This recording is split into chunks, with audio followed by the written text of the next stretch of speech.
de la population yi nga xam ne ay jeunes la ñu. boo xoolee seen comportement ak seen doxalin ak seen jëfin. war nga xam kon boog aspiration jeunesse boobu. aspiration jeunesse boobu c'est une jeunesse qui aujourd'hui est décomplexée. Tout à fait. Une jeunesse décomplexée à l'image de la jeunesse burkinabé. À l'image de la jeunesse guinéenne, à l'image de la jeunesse malienne, à l'image de la jeunesse congolaise, etc., etc. yi nga xam ni comme ni ko général Moussa Fall waxee récemment. La jeunesse est devenue beaucoup plus exigeante.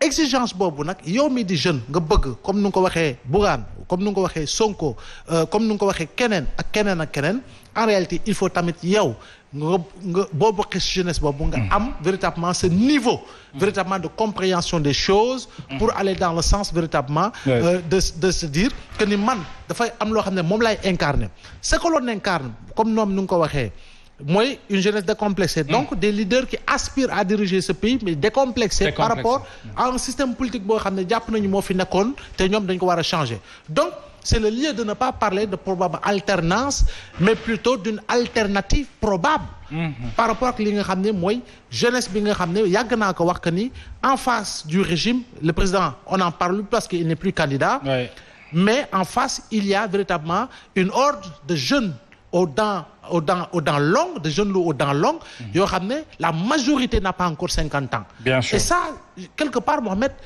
c'est une chance pour le Sénégal.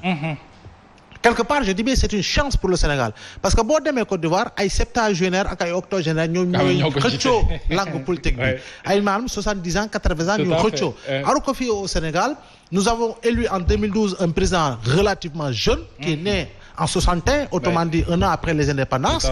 Et en face, on a eu dans l'opposition ñoo xam ne amaguñu 50 ans pour la majorité. Donc loolu c'est essentiel te man su may comprendre anti-système. Ce n'est pas celui qui a exercé véritablement à travers différents systèmes. Parce que au sein de leur formation forcément il y a des têtes qui exercent véritablement dans ce système. noo ko comprendre man sama compréhension de l'anti-système mooy véritablement des personnalités qui viennent pour lutter et lutter âprement, je dis bien lutter par tous les moyens contre la corruption. Lutter par tous les moyens contre les détournements de deniers publics. Lutter par tous les moyens contre la prévarication. Lutter par tous les moyens contre la concussion. Lutter par tous les moyens pour véritablement mettre fin au cycle du clientélisme politique et mettre en avant la méritocratie. Man loolu lay jàpp man personnellement loolu lay définirais anti-système. Absolument. Pour lan parce que itam cycle bi ñuy dund. lii Marx Engels doon woote di wax la lutte des classes mais la lutte des classes bul jàpp ni en réalité ñi doon incarner communisme nekkatu fi comme puissance telle que l'ex-URSS que la lutte des classes amatul la lutte des classes day wéy di am tant que ñi ngi fal nit si pouvoir u décret ñu dénk ko alal mu am neneen nu mu jariñoo alal bi jël alal googu investir ci ay doomam dem dëkk yu gën a mag économiquement dem ci université yi gën a mag ñëwaat xoolal doom yooyu bëgg jiite ñun suñ doom yi nga xam ne fii la ñu jàngee mais xëccoo boobu noonu Mohamed c'est cela la lutte des classes donc je pense que autant muy Ousmane Sonko autant muy Bougane autant muy Abdourahmane Diouf autant muy ñu koy waxatee Thierno Bocoum et tant d'autres Thierno Alassane Sall et tant d'autres je pense que c'est des jeunes yoo xam ne aujourd'hui xoolal dañoo war a jëm si li nga xam ne mooy taxaw ba pare ba ñu nourrir benn complexe par rapport ak ñoom lu ñu bëgg face ak ñeneen ñi nga xam ne bëgg nañu wala bëggin gi tam xaw naa wute donc il faut quand même que ñu am nuñ si taxawee te taxawee googu ak taxawaay googu Mohamed mooy l'indépendance économique d'abord l'indépendance économique c'est à mettre en avant moom sa bopp ci wàllu koom l'indépendance économique bien sûr aujourd'hui que ñu bañ a véritablement agrippé wu sur la veste véritablement des présidents français comme si nous avions nous des préfets ou des gouverneurs voilà bañ jafandiku bien vrai que mënatoo dund parce que soo moomee sa bopp ci wàllu comme yaa xayti dootoo jot pression dootoo defati lu nga xam ne dañ la koy dicter wala dootoo def lu nga xam ne da ngay plaire c'est ça c'est important donc yow en fait mënatoo dund en vase clos nous sommes véritablement dans un monde mondialisé et pour cela nag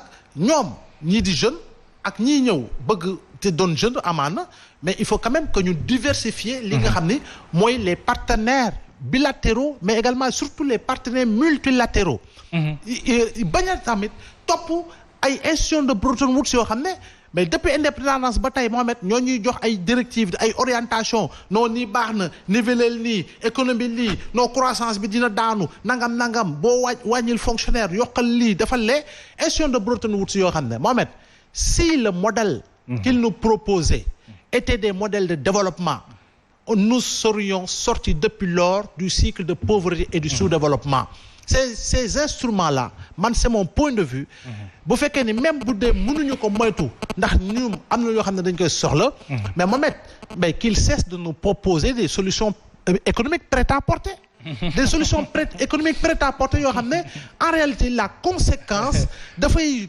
créer une paupérisation à outrance mais liée à une pauvreté à outrance ba pare duñu nangu condamné duñu nangu bàyyi leen loo xam ne mais on continue d'incarner véritablement cette impunité économique au nom de la malgouvernance économique mais liée au détournement des deniers publics donc il faut quand même ñu am regard boobu noonu et ce regard là il doit être porté aujourd'hui nga bëgg nga bañ en Europe au sein de l'Union européenne regarde Giorgia Meloni de l'Italie mais elle est de l'extrême droite aujourd'hui nga dem Autriche nga dem Pologne nga dem feneen aujourd'hui en Grèce ça dit que c'est l'extrême droite pratiquement dans ces pays-là yu bari ñoom la ñuy fal pourquoi parce que ils prônent le nationalisme très bien ils prônent le nationalisme léegi ñun pourquoi ñun on doit avoir ce complexe de ne pas prôner un nationalisme homo-sénégalensis nous devons prôner un nationalisme sénégalais moo xam ne ouverture bi d'abord c'est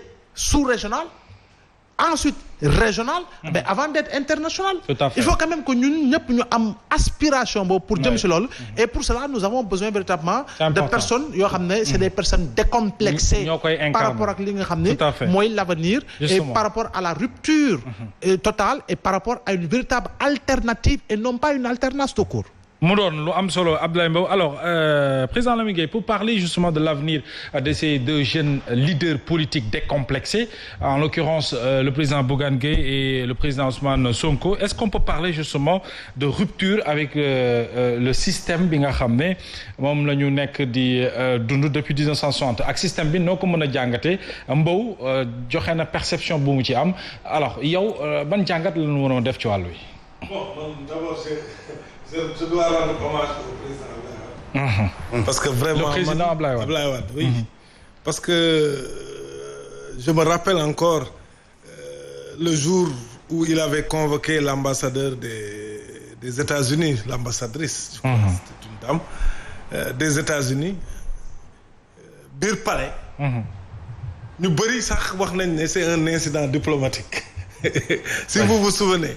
Ah, avec l'ambassadeur sous les caméras. Bien sûr. Waaw Wade ne l'a pas raté. Ça c'est Abdoulaye Wade.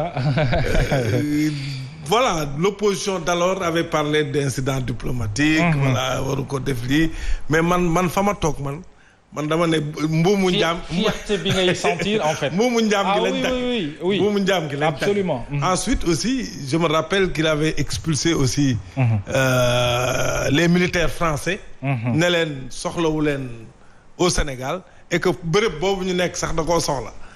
et je pense que boo xoolee sax Wade jafe-jafe yu ëpp sax. ci li mu posé noonu la jógee. Bien sûr. Mbow parlait tout à l'heure de diversification des partenaires et je pense que su Wade aussi.